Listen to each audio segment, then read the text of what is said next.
Welcome back to the 10 Adventures podcast. Today we are talking about resilience and how we can truly exceed any limits we think we might have. With us to share his journey is Ray Zahab. Ray has run over 17,000 kilometers across the world's deserts and undertaken unsupported expeditions to the coldest places on the planet. He knows what it's like to get through hard times. Hi, Ray. Welcome to the show. No, it's great to be here. Thank you so much for having me. Ray, I think your story is so incredible. Kind of going from an everyman to doing these incredible uh, uh, uh, feats of endurance.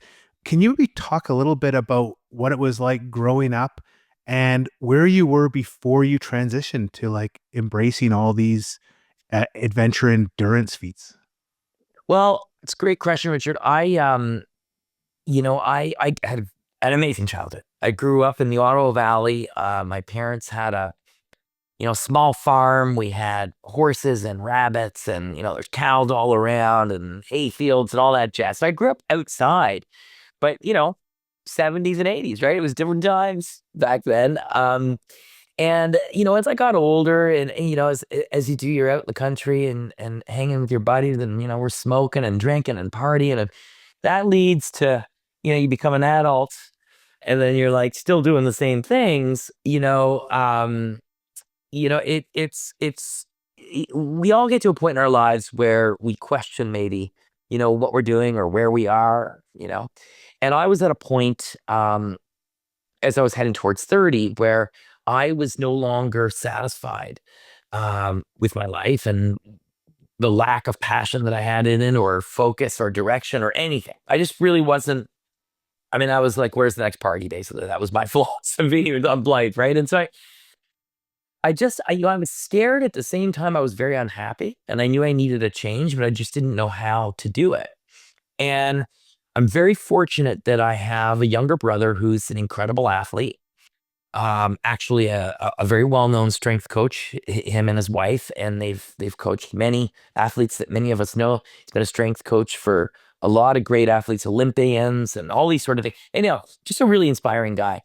And I remember in those early days seeing this guy because we didn't have social media, we didn't have 5,000 channels on TV, we didn't have those things to find inspiration from. So you found inspiration in the people you knew, or in something you read, or maybe you saw on TV on a couple of the channels that might actually be working. So this guy in my life who transformed his own life and became this great outdoor athlete and was very passionate about what he was doing, and he was in great shape.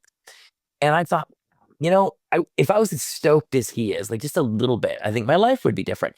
And that literally is how I made the decision to get into doing outdoor sports and all this. Really, it wasn't like, well, I'm going to get myself in great shape. It wasn't a thing like that. Transformation of life happened because I was so impressed by the things that my brother was doing and the way the person he'd become. So I fast forward a few years and I in very short order, after quitting smoking and, cleaning up my nutrition and partying a lot less, I realized that I had the same engine for endurance that he did. And in short order, I was adventure racing with my brother. Then I was mountain bike racing at a pretty high level. And then I went to, I competed in my very first running race, which was an ultramarathon in the Yukon in 2004. And lo and behold, I'd never done a 10K or any of that sort of thing. And lo and behold, I won this race. And I thought, maybe this is what I should do for the rest of my life.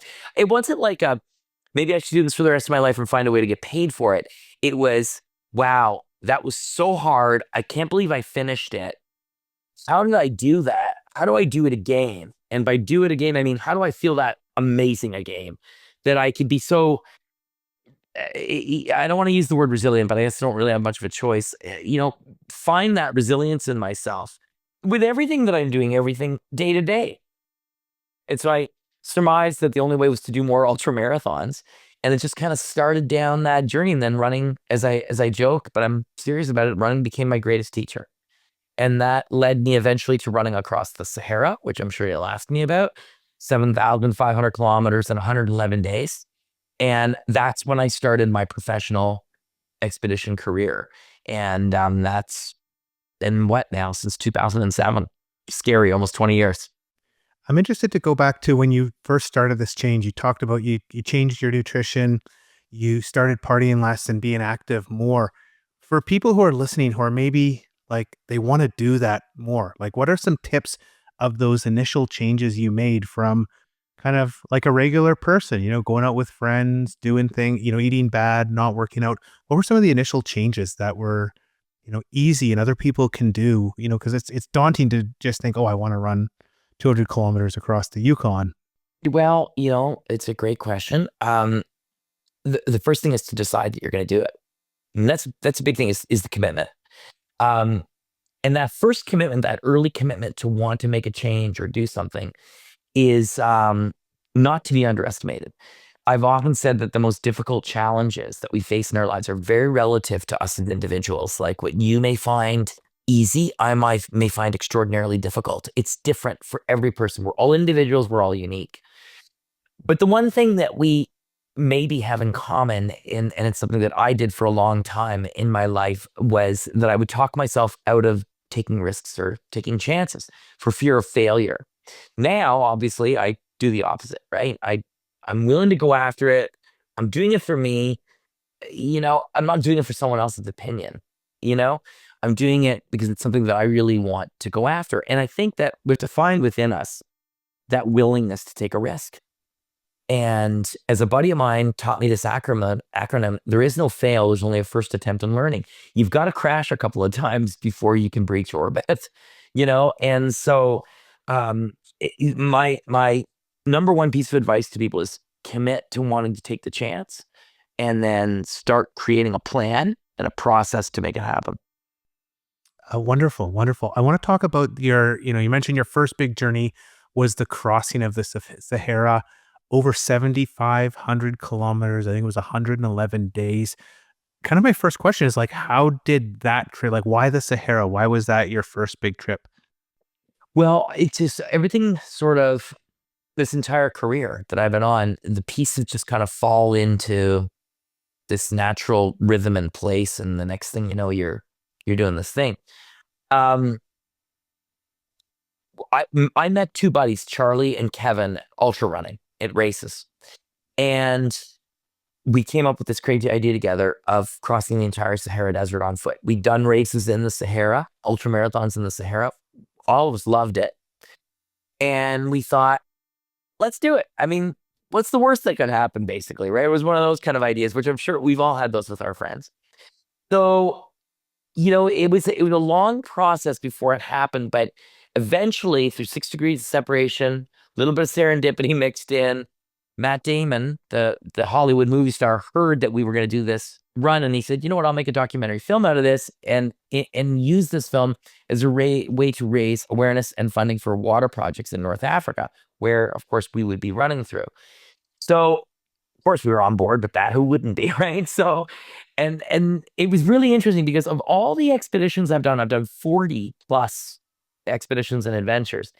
It was the most supported, but at the same time, it was extraordinarily difficult because of the length of time that we were out there. We never had any days off. We crossed 6 countries. Um, crossing massive sand dunes for weeks on end and stuff. It was very difficult at points. If somebody wants to see the film, the documentary film Running the Sahara, it's still out there somewhere. I mean, it was everywhere when it first came out, but it's still out there. I think it's on iTunes. And, I don't want to give a bunch of spoilers, but, we had so many setbacks during that expedition, but we overcame them together, the three of us. We did reach the Red Sea. We reached the pyramids on day 110, and it was a very poignant number because I remember thinking to myself when we got to the pyramids, day 111, reaching the edge of the Red Sea, the next day would be the end of the expedition. But I remember when we reached the pyramids, we were injured and we were beat down and we were a mess. And I'll never forget thinking how I was so certain that we would finish and that we would finish together. Like, there was no doubt that we could make it to the Red Sea. It was 110% sure. And it was this first time that I was ever 110. It sounds like such a weird thing to say, or 100% sure. But I mean, it was like beyond sure. It was like it was done already. Do you know what I mean? It was done. The goal had been accomplished, and we just had to fulfill the steps to get there. It was the strangest sensation. And I remember when we reached the edge of the Red Sea and it was over, thinking to myself, wow, the human mind is amazing. And human beings are amazing. It doesn't apply to Charlie, Kevin, and I, but to everyone in general, that people underestimate what they're capable of. And in large part, the biggest limits we put on ourselves are the biggest limits we face in life are the ones we put on ourselves. And I thought to myself, you know what? There's something about expeditions. There's something about these adventures that I can learn so much from. Because I don't know what the end result's going to be. It's an unknown. It's a virtual unknown for me. And so I really liked that. But I also loved the way we learned so much about North Africa in being immersed there on our feet, right? Being there on our feet, being with people, learning from people, and being these remote places that really you could only get to on foot, And there's something really special about that for me. And so I thought, this is what I'm going to do for the rest of my life. When I was reading about this incredible, trans-Saharan trip, last winter I watched Russell Cook's run the length of Africa, and I saw the toll it took on his body, and I went and did the math, and you were averaging 70 kilometers a day, going up and down over sand dunes, always in like the hardest part of his run. His run almost destroyed him, and he only did 45 and a half kilometers a day. And I couldn't imagine doing that much more than what he did. And I'm interested, this kind of perseverance through all the pain. How do you get through that? Because as humans, a lot of us, when our feet start hurting, we want to take a break. You didn't take a break for 110 days. Like, is that just part that's built into you? Is that something you learned doing this? I know, perhaps from running ultras before, I think a lot of it, like for the Sahara, it was almost like it was just new ground for us, a new frontier for us, that we felt that in order to get the job done, we couldn't stop. We were so afraid that if we stopped, if we took a day off, all those injuries are going to settle in and you're going to be a mess. And we dealt with a lot of injuries out there because, again, like you said, the terrain was very unstable. I mean, it was gnarly in a lot of it. And I've done a lot of trips since. Actually, almost everything I do is completely off-road. I've done a little bit of stuff on road, but it's not my thing. And so I love being in the backcountry. I love having to navigate. I love the challenges of trying to find your way. And that's the difference. To segue for a moment, when I do the desert expeditions, and I've crossed almost every large desert on the planet in the middle of summer, with the exception of the Sahara. The Sahara we ran through the winter months, but all the other deserts I've crossed have been in summer, middle of summer, and they've been, as much as possible, completely off trail and off road, just completely cross country, whenever possible. And I like being immersed in the environment that way, in the same way with the Arctic expeditions in Siberia and Antarctica and all this jazz. I go unsupported and self-contained. So I'm either alone, dragging a sled with all my supplies that I need to survive, or I'm with a teammate or two, and they're in the same position. They've got a sled with all their supplies and blah, blah, blah. So we're completely unsupported. And I like the ability to do that as well, especially in the cold expeditions, because you can drag the sled and you can drag all your stuff. You can't carry everything you need in the desert, right? You conceivably could, but I want to be able to run, So I go as long as I possibly can, the longest stretches I can go in the desert without having a resupply. So when I crossed the Atacama Desert in Chile in 2011, north to south, 1,200 kilometers, I was running in the remotest parts of that desert, and I would go sometimes anywhere between 20 and 50K at a time without a resupply. And it wasn't always because I felt like I wanted to carry as much as I could and then go. It was because I was so remote, there was no way that a four-wheel drive could get to where I was. And I had these pre-mapped out over the course of a year, mapped out my route and figured out where that next resupply would be at a GPS point, etc. So a long way around to say that, in doing the distances that we do, they become something that your body adapts to, and it gets normalized. I know that sounds ridiculous to say, but you become normalized. The human body is incredible at adapting. And after a while, there was a lot, like, Sahara was an average of 70 a day. When we started out, we had a lot of days less than 70. As we were finishing, we had a lot of days over 80. So, like it's amazing what the body can adapt upwards to do. And so how do you, maybe take me through, you have injuries. How do you get up and keep going when you have an injury? How do you put that constant pain out of your mind? Because, probably myself and everyone who probably listens to this, they have backpacking days or backcountry skiing days or other days where they've tweaked their knee or they got blisters or their hips hurt or their muscle ache. And every step is agony. But you didn't do that for one extra day or 2 days. You did that day after day for 110 days. How do you have the mental strength to put that pain out of focus? I was talking to somebody this morning, and that question came up. It's changed. It's evolved over time. The longer I've been doing this, the more I've learned. This past July, I was out in Death Valley. I went from the furthest point north to the Badwater Basin, a distance of about 170 kilometers, a little less. And it took me 53 hours of moving with limited resupply again. And I remember being out there, my feet killing me because it's all rocks. It's terribly rocky. There was 1,000,000,000 degrees because it was the middle of July or beginning of July. And I remember thinking to myself, no sense in complaining about this because I chose to do it.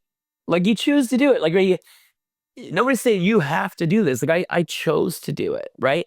And that's part of the personal contract that you have with yourself when you go to do these things. It's going to hurt sometimes and it's going to suck. Now, obviously, there's a line of injury, a threshold of injury that perhaps you shouldn't cross. But I remind myself when I'm really sore now, I remind myself, if you got to take a couple ibuprofen and go, okay, whatever, but I try not to. But it could always be worse. And here I am in this amazing place, that I get to see and experience how blessed I am to do this for a living. And that I get to meet extraordinary people and learn so much and be in these amazing places when they're most deserty in the summer or they're most arctic-y in the winter, right? And that I have the skills and the ability and the physical ability to go and do these things. It makes it all worth it. I'm interested. You do extreme expeditions in extreme environments. Do you ever think of doing the PCT or doing, one of these, cross Europe, more conventional routes? Or is there something specific about doing something really hard in a place that's really unforgiving that really motivates you? Well, I would argue, if you saw the Appalachian Trail record broken this year, nothing gets harder than that. I mean, that's hard, right? So everything is relative. Hardness or difficulty is relative to the individual doing the thing that they do. It has nothing to do with hardness or anything other than my passion for being in places that are way off grid or new to me or places that I really want to go and explore. And it's just my jam. Like, what I do is I love being in the Arctic in winter. I love being in deserts in summer. And I love being in the remotest parts of those places because there's tremendous beauty in that. And as an extension to that, I love sharing what I see, experience, feel, learn with students around the world who follow my expeditions, in classrooms all over the world. And I've had thousands of classrooms connected to my expeditions by satellite in expeditions past. So that's also a passion point for me, is sharing what I'm experiencing when I'm out there. You've put yourself in positions that few humans ever, go to, pushing yourself as hard as possible. And often, by yourself or with a small group, you don't have a big, group of minders behind taking care of you. What do you learn about yourself, or what have you learned maybe about humanity in general by these experiences that almost no one else on earth has?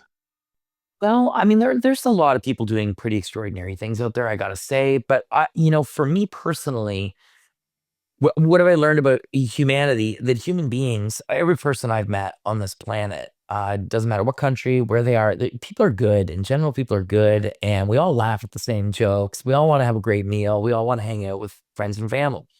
Um, but what have I learned about myself? And again, it doesn't apply necessarily to me, but I think it applies to human beings in general. And I sort of mentioned this before, is that we underestimate ourselves on what we're capable of doing. And I think when you're on these adventures and you're doing these sorts of things, exploration, whatever you want to call it, um, you learn that your limits are much more expanded than what you think they are.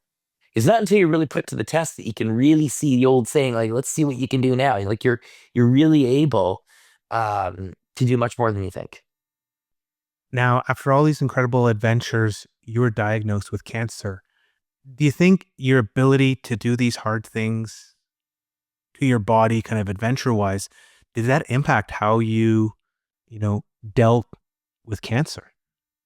Yeah, so I have an incurable form of a rare form of a blood cancer called lymphoma, but I have a rare version of it. And I went through 6 months of chemo, and when I went through the chemo and the monoclonal therapy, I had a choice going into it that sitting on the couch, binge watching Netflix and Apple, and spending the 6 months of going through the chemo and the monoclonal therapy. But then I decided, no, you know what? Like, I learned from my adventures and I've learned from expeditions that sometimes when things get really difficult, we can thrive in that moment. Like, do we have the capacity to do that? And I made a decision that, you know what, this is going to really suck for 6 months, but you know what I'm going to do? I would get really sick, for a couple of days after the chemo, I'd be really sick. And so I decided that what I was going to do was get through the sick period and then get myself in the best shape I possibly could, because I had 25 days in between these treatments over the 6 months.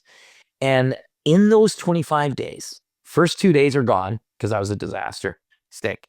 Then I would start walking and I would just get moving. It would take me like a week, 10 days to get up to speed. Then I would go somewhere in the world and I would do something. And I had, amazing support with my doctor, who's an incredible athlete himself, and he understands. He's a mountain biker and a runner, and he gets it. He gets what I do, and so he would either give me his blessing or not, and depending on how my blood work looked, and then I would go and I would go do something. And so I was off doing something every month, something different, um, and that would get me in really great shape, physically and mentally, for the next round of chemo. And then I would go in and I'd get the shit beat out of me again. And then I would go through the whole process again.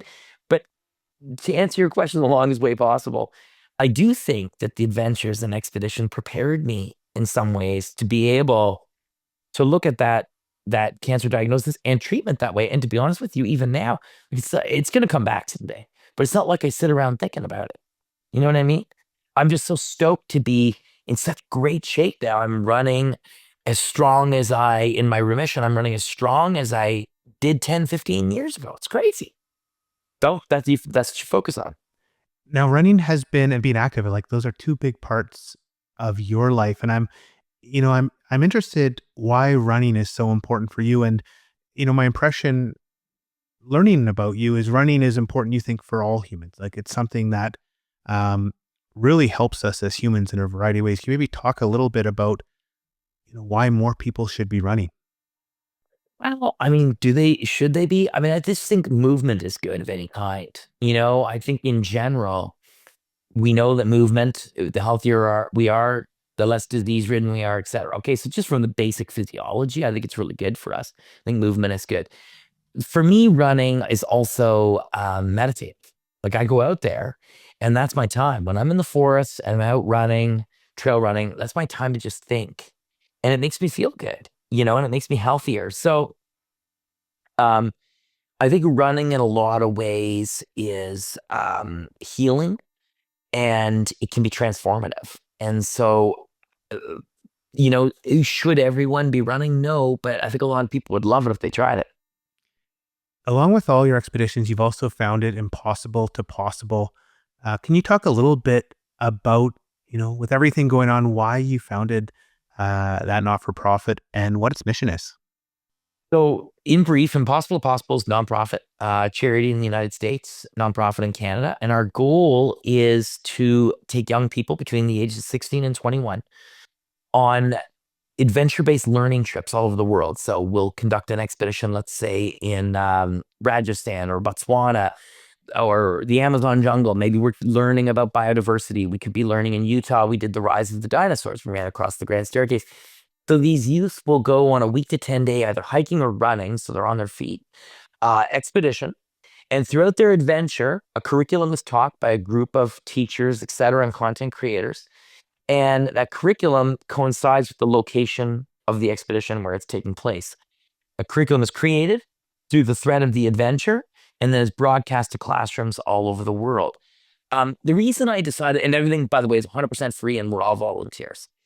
The reason that we started this organization was because I remembered what it was like to be in school, 15, 16 years old, terrible marks, barely getting out of high school, and thinking to myself, there's got to be a way to learn. And when I started running, or a different way, and when I started running and I was doing these races in the Sahara and in the Yukon and in the Amazon and all these places, I was learning so much about the world through travel. You know this as an adventure travel company owner.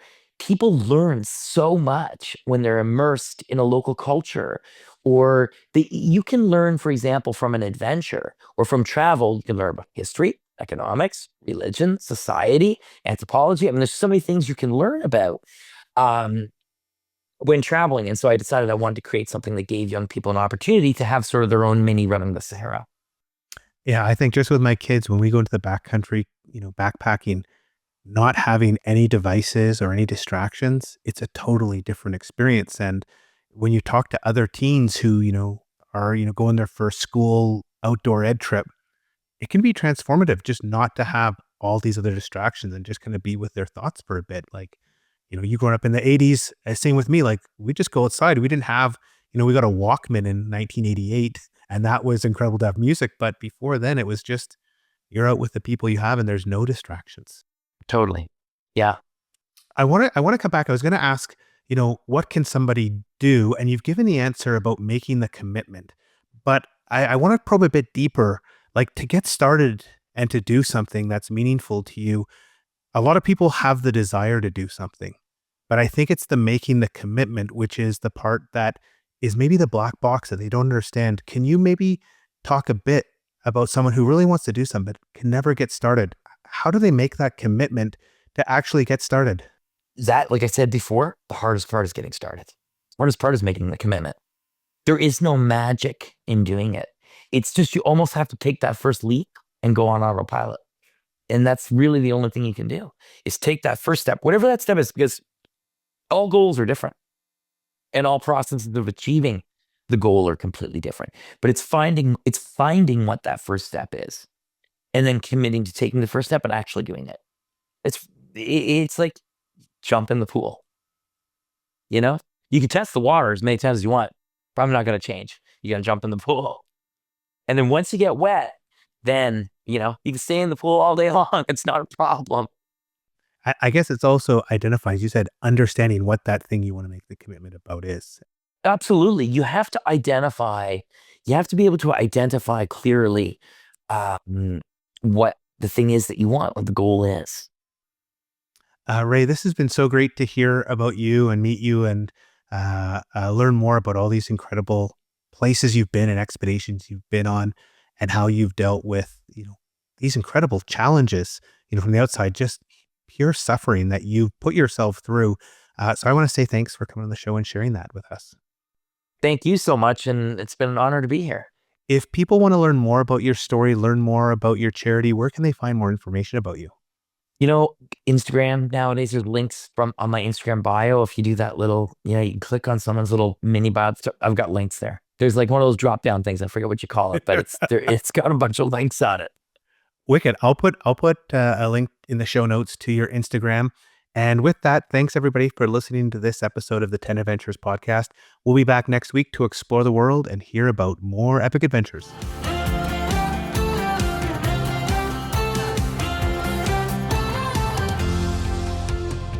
Start planning your own adventure by visiting us at 10adventures.com and listen to other episodes of the 10 Adventures podcast on Amazon Music, Apple Podcasts, Spotify, or anywhere else you find your podcasts.